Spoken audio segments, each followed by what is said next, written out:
కూడా అమలు జరగలే. మీకు ఒకటి ధ్యాసకు ఉంది, ఆనాడు అల్లుడొస్తేడ పండుకోవాలి, బిడ్డొస్తేడ ఉండాలి, గొర్రెనేడ బర్రెనేడ మేకనేడ కట్టేయాలి. ఆ ఇంద్రమహిళన్నీ కూడా పిట్టగూళ్ళ లెక్క ఉన్నాయి.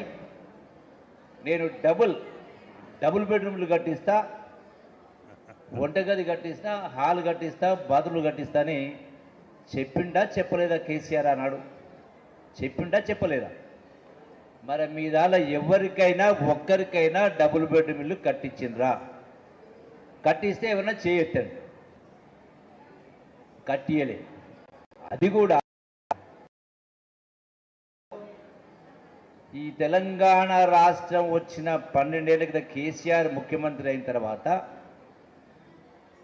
రాష్ట్రంలో 8 లక్షల కోట్ల అప్పు చేశాడు. అంటే మీనెత్తిన మానెత్తిన కూడా ఇలా లక్షల రూపాయలు అప్పు పెట్టిండు. మొత్తం 8 లక్షల కోట్ల రూపాయలు అప్పు చేసి కూడా ఇల్లు కట్టియలే. అట్లాగే నిరుద్యోగ యువకులకు 3,000 రూపాయలు నెలకి ఇస్తున్నాడు, అది ఇయ్యలే. అట్లాగే దళితులకు 3 ఎకరాల భూమి కొలుస్తుంది, అది ఇవ్వలే. ఏ ఒక్కటి కూడా చేయలే. ఈ యొక్క అమ్రాబాద్ కావచ్చు, అచ్చంపేట సంబంధించి కృష్ణానది నీళ్ళని తెచ్చి ఎత్తిపోస్తా అన్నాడు.